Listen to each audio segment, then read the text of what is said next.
छत्रपति शिवाजी महाराज की उनके चरणों में मस्तक रख के माफी मांगता हूं। साथियों, आज इस कार्यक्रम की चर्चा करने से पहले मैं अपने हृदय के भावों को व्यक्त करना चाहता हूं। जब 2013 में भारतीय जनता पार्टी ने मुझे प्रधानमंत्री पद के उम्मीदवार के रूप में निश्चित किया, तो मैंने सबसे पहला काम किया था रायगढ़ के किले पर जाकर के छत्रपति शिवाजी महाराज की समाधि के सामने बैठ करके प्रार्थना की थी। एक भक्त अपने आराध्य देव को जिस प्रकार से प्रार्थना करता है, उसे भक्ति भाव से आशीर्वाद लेकर के मैंने राष्ट्र सेवा की एक नई यात्रा का आरंभ किया था। पिछले दिनों सिंधुदुर्ग में जो हुआ, मेरे लिए, मेरे सभी साथियों के लिए छत्रपति शिवाजी महाराज ये सिर्फ नाम नहीं है। हमारे लिए छत्रपति शिवाजी महाराज ये सिर्फ राजा महाराजा राजपुरुष मात्र नहीं है। हमारे लिए छत्रपति शिवाजी महाराज आराध्य देव है।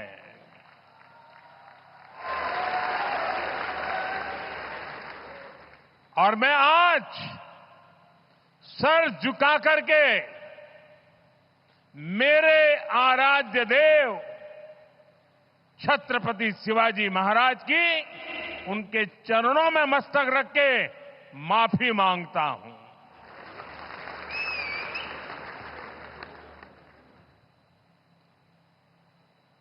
हमारे संस्कार अलग है। हम वो लोग नहीं हैं जो आए दिन भारत मां के महान सपूत, इसी धरती के लाल वीर सावरकर को अनाप शनाप गालियां देते रहते हैं, अपमानित करते रहते हैं, देशभक्तों की भावनाओं को कुचलते हैं। उसके बावजूद भी वीर सावरकर को गालियां देने के बावजूद भी माफी मांगने को जो तैयार नहीं है, अदालतों में जाकर के लड़ाई लड़ने को तैयार है, इतने बड़े महान सपूत का अपमान करके जिनको पश्चाताप नहीं होता है, महाराष्ट्र की जनता उनके संस्कार को अब जान ले। और ये हमारे संस्कार है कि इस धरती पर आते ही आज मैंने पहला काम मेरे आराध्य देव छत्रपति शिवाजी महाराज में उनके चरणों में सर झुका करके क्षमा मांगने का कर रहा हूं। और इतना ही नहीं, जो लोग छत्रपति शिवाजी महाराज को अपने आराध्य देव मानते हैं, उनके दिल को जो गहरी चोट पहुंची है, मैं ऐसे आराध्य देव की पूजा करने वालों को भी, उनकी भी सर झुका करके क्षमा मांगता हूं। मेरे संस्कार अलग है। हमारे लिए हमारे आराध्य देव से बड़ा कुछ नहीं होता है। साथियों, आज का दिन महाराष्ट्र की विकास यात्रा का एक ऐतिहासिक दिन है। ये भारत की विकास यात्रा के लिए बहुत बड़ा दिन है। विकसित महाराष्ट्र विकसित भारत के संकल्प का सबसे अहम हिस्सा है। इसलिए पिछले 10 वर्ष हो या अभी मेरी सरकार का तीसरा कार्यकाल, महाराष्ट्र के लिए लगातार बड़े फैसले लिए गए हैं। महाराष्ट्र के पास विकास के लिए जरूरी सामर्थ्य भी है, संसाधन भी है। यहां समुद्र के तट भी है। इन तटों से अंतर्राष्ट्रीय व्यापार का सदियों पुराना इतिहास भी है और यहां भविष्य की अपार संभावनाएं भी है। इन अवसरों का पूरा लाभ महाराष्ट्र को और देश को मिले, इसके लिए आज वाढवण पोर्ट की नींव रखी गई है। इस पोर्ट पर 76,000 करोड़ रुपए से ज्यादा खर्च किए जाएंगे। ये देश का सबसे बड़ा कंटेनर पोर्ट होगा। ये देश ही नहीं, दुनिया के सबसे गहरे पोर्ट में से एक महत्वपूर्ण पोर्ट होगा। आज देश के सभी कंटेनर पोर्ट से जितने कंटेनर आते जाते हैं, पूरे देश के टोटल की मैं बात कर रहा हूं, आज जितने टोटल आते जाते हैं उससे ज्यादा कंटेनर का काम अकेले वाढवण पोर्ट पर होने वाला है। आप अंदाज लगा सकते हैं ये पोर्ट महाराष्ट्र और देश के व्यापार का, औद्योगिक प्रगति का कितना बड़ा केंद्र बनेगा। इस क्षेत्र की पहचान अब तक प्राचीन किलों यानी फोर्ट से होती थी। अब इस क्षेत्र की पहचान आधुनिक पोर्ट से भी हुआ करेगी। मैं पालघर के लोगों को, महाराष्ट्र के लोगों को, देश के लोगों को बहुत बहुत बधाई देता हूं। साथियों, हमारी सरकार ने 2-3 दिन पहले ही दीघी पोर्ट औद्योगिक क्षेत्र के विकास को भी मंजूरी दे दी है। यानी ये महाराष्ट्र के लोगों के लिए डबल खुशखबरी है। ये औद्योगिक क्षेत्र छत्रपति शिवाजी महाराज की राजधानी रायगढ़ में विकसित होने वाला है। इसलिए ये महाराष्ट्र की पहचान का, छत्रपति शिवाजी महाराज के सपनों का भी प्रतीक बनेगा। दीघी पोर्ट औद्योगिक क्षेत्र से पर्यटन और इको रिसोर्ट को भी बढ़ावा मिलेगा। साथियों, आज यहां मच्छीमार भाई बहनों के लिए भी 700 करोड़ रुपए से ज्यादा की विकास परियोजनाओं का शिलान्यास किया गया है। देश की अलग अलग जगहों पर 400 करोड़ रुपए से ज्यादा की परियोजनाओं का उद्घाटन भी यहीं से हुआ है। इन सब प्रोजेक्ट्स के लिए भी अपने मछुआरे भाई बहनों को, आप सभी साथियों को बधाई देता हूं।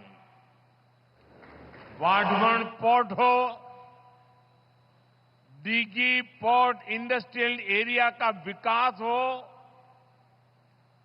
फिशरीज की योजनाएं हो, इतने बड़े बड़े काम माता महालक्ष्मी देवी, माता जीवदानी और भगवान तुंगारेश्वर के आशीर्वाद से ही हो रहे हैं।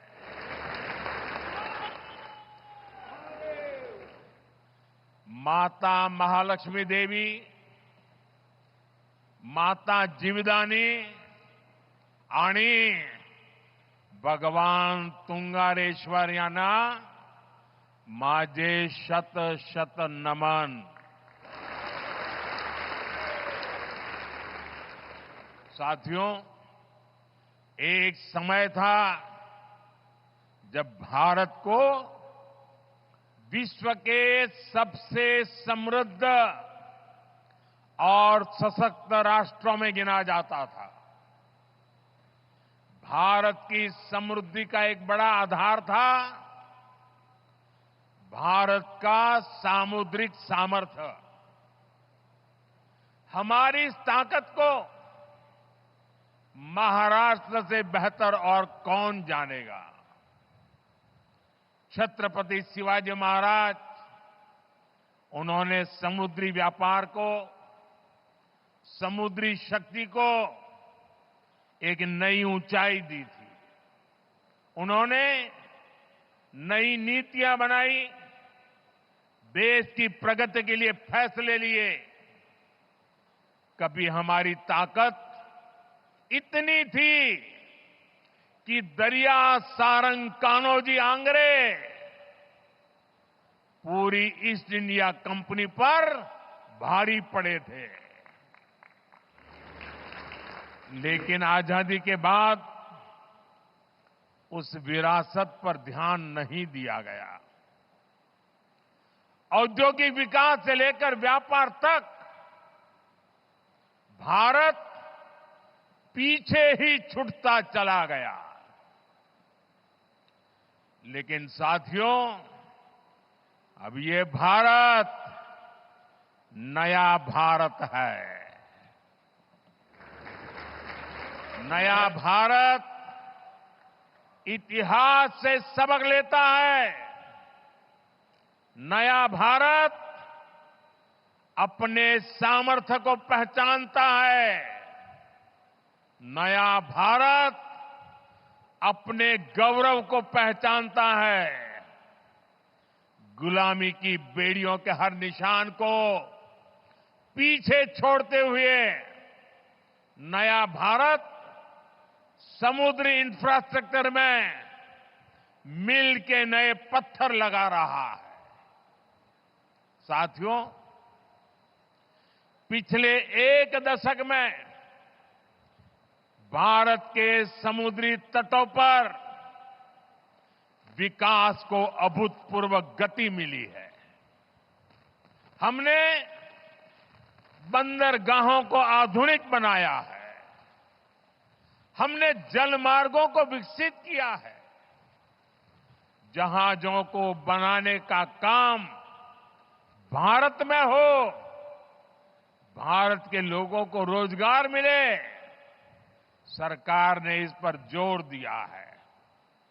इस दिशा में लाखों करोड़ रुपए का निवेश हुआ है। आज इसके परिणाम भी हमें देखने को मिल रहे हैं। ज्यादातर पोर्ट की क्षमता पहले की तुलना में दोगुनी हो गई है। निजी निवेश भी बढ़ा है। जहाजों के आने जाने के समय में भी कमी आई है। इसका लाभ किसे मिल रहा है? हमारे उद्योगों, हमारे व्यापारियों, जिनकी लागत कम हुई है। इसका लाभ हमारे युवाओं को मिल रहा है, जिन्हें नए अवसर मिल रहे हैं। इसका लाभ उन नाविकों को मिल रहा है जिनकी सुविधाएं बढ़ी है। साथियों, आज वाटवर्ण पोर्ट पियर पूरी दुनिया की नजर है। दुनिया में वाटवर्ण पोर्ट की बराबरी करने वाले 20 मीटर जितनी गहराई वाले बहुत कम बंदरगाह है।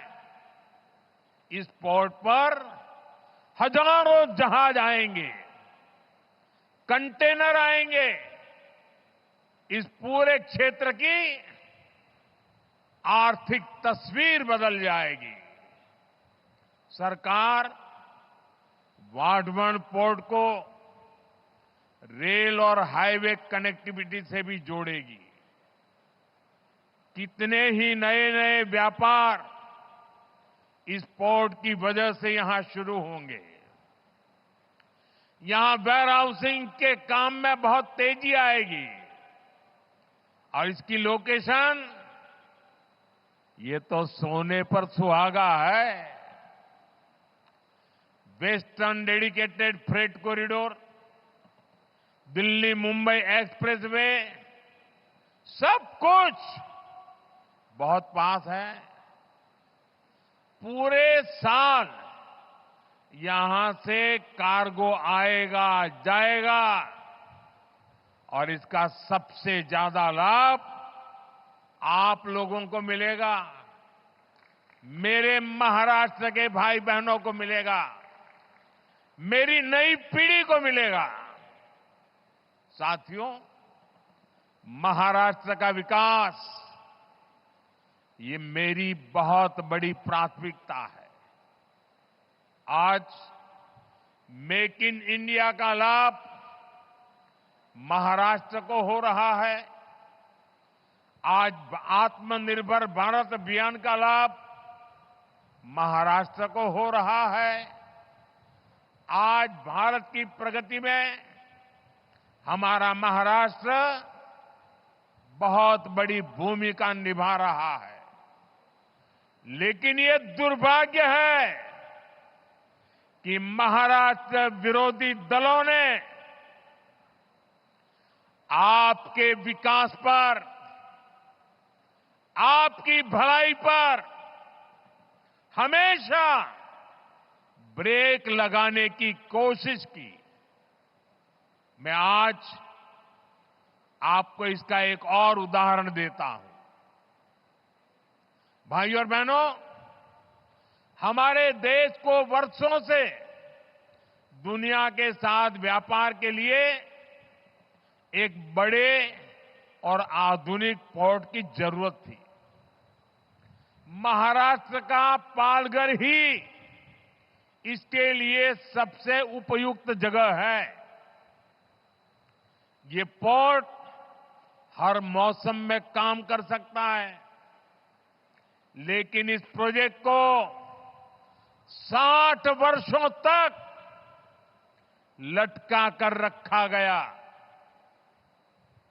महाराष्ट्र और देश के ये योजना इतने जरूरी काम को कुछ लोग शुरू ही नहीं होने दे रहे थे। 2014 में आप सबने हमें दिल्ली में सेवा करने का मौका दिया। 2016 में जब हमारे साथी देवेंद्र जी की सरकार आई, तब इस पर उन्होंने गंभीरता से काम शुरू करवाया। 2020 में यहां पोर्ट बनाने का फैसला भी कर लिया गया, लेकिन उसके बाद सरकार बदल गई और 2.5 साल तक फिर यहां कोई काम नहीं हुआ। आप मुझे बताइए, अकेले इस प्रोजेक्ट से यहां कई लाख करोड़ रुपए के निवेश का अनुमान है। यहां करीब 12 लाख रोजगार के अवसर पैदा होंगे। महाराष्ट्र के इस विकास से आखिरी किसे आपत्ति थी? कौन लोग थे जो महाराष्ट्र के विकास को ब्रेक लगा रहे थे? ये कौन लोग थे जिनको महाराष्ट्र के नौजवानों को रोजगार मिले इससे इतराज था? पहले की उन सरकारों ने क्यों इस काम को आगे नहीं बढ़ने दिया? ये बात महाराष्ट्र की जनता को कभी भी भूलना नहीं चाहिए। सच्चाई ये है कि कुछ लोग महाराष्ट्र को पीछे रखना चाहते हैं, जबकि हमारे एनडीए की सरकार, यहां हमारी महायुति की सरकार महाराष्ट्र को देश में सबसे आगे ले जाना चाहती है। साथियों, जब समुद्र से जुड़े अवसरों की बात होती है तो इसमें सबसे अहम भागीदार हमारे मछुआरे भाई बहन हैं। मच्छीमार बंधू भगिनींना, आपल्या 5 से 26 मच्छीमाराची गावे, कोळीवाडे आणि 15 लाख मच्छीमारांच्या लोकसंख्येसह महाराष्ट्राचे मत्स्यपालन क्षेत्रातील योगदान खूप मोठे आहे। अभी मैं पीएम मत्स्य संपदा के लाभार्थी साथियों से बात भी कर रहा था। इनके परिश्रम से 10 वर्षों में कैसे इस सेक्टर की तस्वीर बदली है, कैसे देश की योजनाओं से, सरकार के सेवा भाव से करोड़ों मछुआरों का जीवन बदल रहा है। ये आज हमें देखने को मिल रहा है। आपकी मेहनत ने कितना कमाल किया है, ये जानकर आपको भी खुशी होगी। आज भारत दुनिया का दूसरा सबसे बड़ा मछली उत्पादक देश बन गया है। 2014 में देश में 80 लाख टन मछली का ही उत्पादन होता था। आज करीब करीब 170 लाख टन मछली का उत्पादन भारत कर रहा है। यानी सिर्फ 10 साल में मछली का उत्पादन आपने 2 गुना कर दिया है। आज भारत का सी फूड निर्यात भी तेजी से बढ़ रहा है। 10 साल पहले देश से 20,000 करोड़ रुपए से कम का झींगा निर्यात होता था। आज 40,000 करोड़ रुपए से ज्यादा की झींगा निर्यात होता है। यानी झींगा का निर्यात भी आज 2 गुने से ज्यादा हो गया है। हमने जो ब्लू रिवॉल्यूशन स्कीम शुरू की थी, उसकी सफलता चारों तरफ दिख रही है। इस योजना से रोजगार के लाखों नए अवसर तैयार हुए हैं। आमच्या सरकारच्या निरंतर प्रयत्नामुळे कोट्यावधी मच्छीमारांचे उत्पन्न वाढले आहे, त्यांचा जीवन स्तर सुधारला आहे। साथियों, हमारी सरकार मछली उत्पादन में महिलाओं की भागीदारी को बढ़ाने के लिए भी काम कर रही है। प्रधानमंत्री मत्स्य संपदा योजना के तहत हजारों महिलाओं को मदद दी गई है। आप भी जानते हैं कि मछली पकड़ने के लिए जाने वाले लोगों को अपने जीवन का खतरा भी उठाना पड़ता है। घर की महिलाएं, पूरा परिवार चिंता में जीता था। हम आधुनिक टेक्नोलॉजी और सैटेलाइट की मदद से इन खतरों को भी कम कर रहे हैं। आज जो ये वेसल कम्युनिकेशन सिस्टम शुरू हुआ है, वो तो हमारे मच्छी मार भाई बहनों के लिए बहुत बड़ा वरदान होगा। सरकार मछली पकड़ने वाले जहाजों पर 1 लाख ट्रांसपोंडर लगाने जा रही है। इसकी मदद से हमारे मछुआरे साथी अपने परिवारों से, बोट मालिकों से, फिशरीज डिपार्टमेंट से, समुद्र की सुरक्षा करने वालों से हमेशा जुड़े रहेंगे। चक्रवात के समय, समुद्र में किसी अनहोनी के समय हमारे मछुआरे साथी जब चाहे अपना संदेश सैटेलाइट की मदद से किनारे पर संबंधित लोगों को भेज पाएंगे। संकट के समय आपका जीवन बचाना आप तक सबसे पहले पहुंचना सरकार की बहुत बड़ी प्राथमिकता है। साथियों, मच्छीमार भाई बहनों के जहाज सुरक्षित लौट सके, इसके लिए 110 से ज्यादा मच्छी बंदरगाह और लैंडिंग सेंटर्स भी बनाए जा रहे हैं। कोल्ड चेन हो, प्रोसेसिंग की व्यवस्था हो, नाव के लिए लोन की योजना हो या पीएम मत्स्य संपदा योजना हो, ये सारी योजनाएं मच्छीमार भाई बहनों के हित के लिए ही बनाई गई है। हम तटीय गांवों के विकास पर और ज्यादा ध्यान दे रहे हैं। आपका सामर्थ्य बढ़ाने के लिए मच्छीमार सरकारी संस्थाओं को भी, सहकारी संस्थाओं को भी मजबूत बनाया जा रहा है।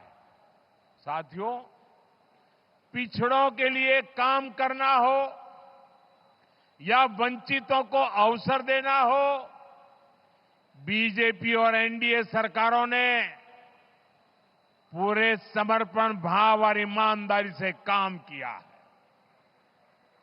आप देखिए, देश में इतने दशकों तक मच्छीमार भाई बहनों और आदिवासियों की क्या स्थिति रही। पुरानी सरकारों की नीतियों में हमेशा इस समाज को हाशिए पर रखा गया।